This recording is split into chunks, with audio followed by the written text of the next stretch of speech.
of a feeling. Whenever I give something, I feel happy. You see, this is you try. That whatever you may have knowledge, you have sometimes better economy you may have. Better, because sometimes you have a kind words you can have.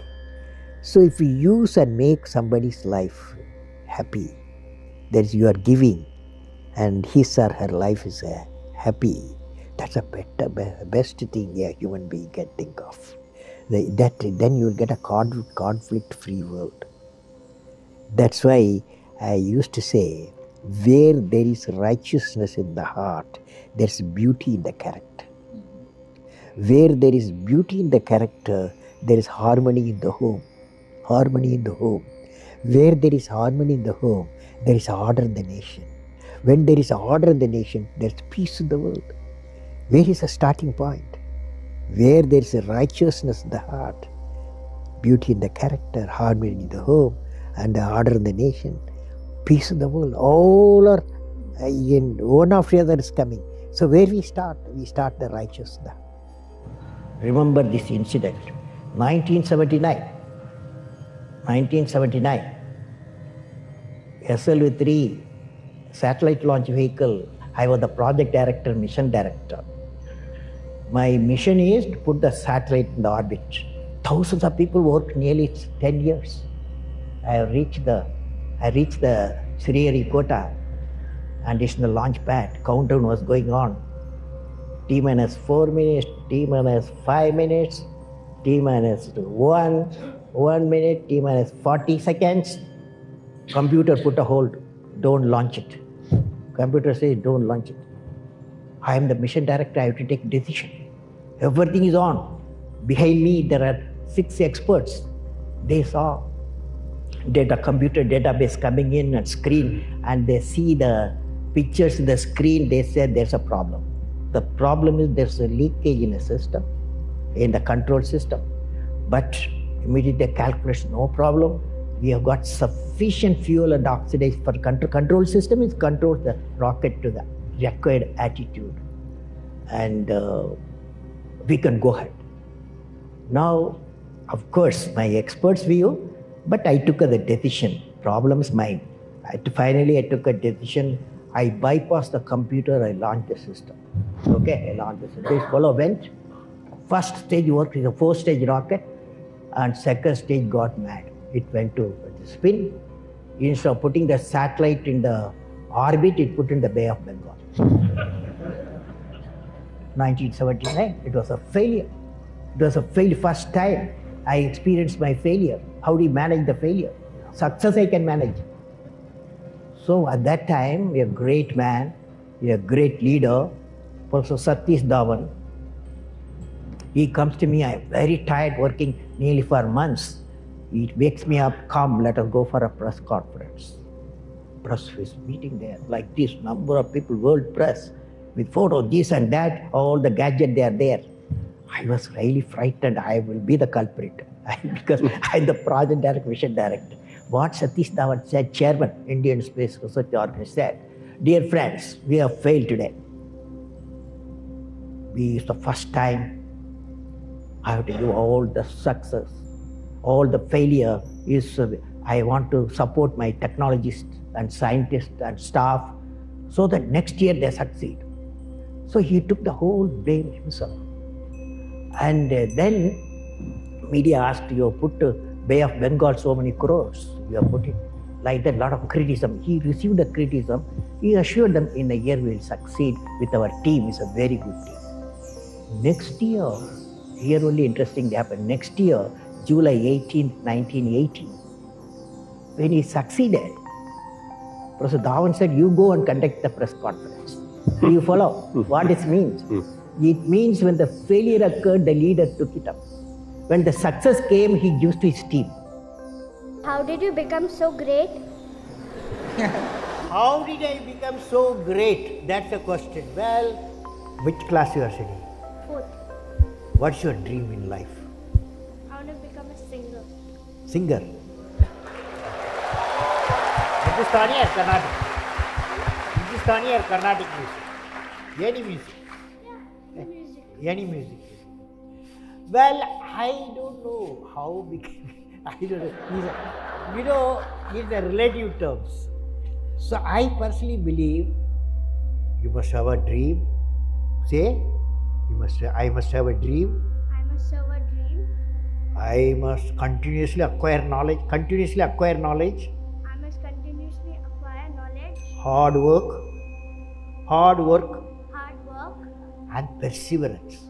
And perseverance. One should not be not afraid of problems. Not afraid of problems. Then you will be successful. We should know how to handle not only how to handle the success, how to handle the failures. Particularly you are in the management environment, I want the young people to understand how to manage the failure. Because any task you do, you have to come across problem. Problem should not become the captain of the individual or the project chief. And the project chief should become the captain of the problems and defeat the problem and succeed. And for a culture of excellence. The excellence not by accident. It is a process where an individual continuously strives to better oneself. The performance standards are set by themselves. They work on their dreams with focus and are prepared to take calculated risk and do not get deterred by failures as they move towards their dreams. Then they step up their dreams as they tend to reach the original targets. They strive to work to their potential. In the process, they increase their performance, thereby multiplying further their potential. This is an unending life cycle phenomena, culture of excellence. They are not in competition with anyone else but themselves. That is a culture of excellence. I am sure each one of you will aspire to become a unique with culture of excellence. You've written books, you've served as president, you're an aerospace engineer, you've been a professor, but you say the title you like best is the title of teacher. Why is that? I had a teacher when I was a young boy, 10 years boy, wartime, the Second World War going on. At that time, I used to see in my class, 5th class teacher, in science teacher, his name is Subramania. He entered the classroom and we used to see the radiation of knowledge from him. When he enters the classroom, my teacher, I see radiation of purity of life. And the way he taught, my dream got shaped. What should be my way of life? He is the person, the teacher gave me the vision of my life when I was a young fellow. Now a teacher has got a fantastic opportunity to grow minds, to enrich the minds and give the dreams to the young people and nurture the dreams with them, and they will become a great human being. Sometime they will become better than you, but better than the teacher. So that opportunity you have. And also the teacher, like what I am doing, I am a professor, I can also do the research. Young researchers will work with me. That's a great pleasure when they get the PhD. History has proven that those who dare to imagine the impossible are the ones who break all the human limitations. In every field of human endeavor, whether science, medicine, sports, arts or technology, the names of the people, just now I listed some of the names of the people who imagined the impossible are engraved in our history. By breaking the limits of their imagination, they change the world. You take C.V. Raman, you take Newton, you take Einstein, you take Chandrasekhar. By breaking the limits of their imagination, they change the world. Carefully hear me what I am saying. What did I learn from the youth of 11 million people? I learned every youth wants to be unique. Every youth wants to be unique. that is you. Every youth wants to be unique, that is you. But the world around you is doing its best day and night to make you just everybody else. Now, the question is whether you want to be you or everybody else. You? You want to be you? Not everybody else. Now, if the question being like everybody else is convenient at the first glance, but not satisfying in the long vision. The challenge, therefore, my young friends, is that you have to fight the hardest battle. You have to fight the hardest battle which any human being can ever imagine to fight, and never stop fighting until you arrive at your destined place. That is the unique you. To get the unique you, it's a big battle. The battle means you don't need to take a gun. The battle means you have to have 4 unique things. 4 unique tools you must have in that battle. One is you have to set the goal. The second one is acquire the knowledge continuously. And third one, it's a hard work with the devotion. And fourth is perseverance. These are the tools you have to, for the battle you have to wage. If you want to be discoverers, if you want to be innovators, I am going to give you what type of characteristic you must have.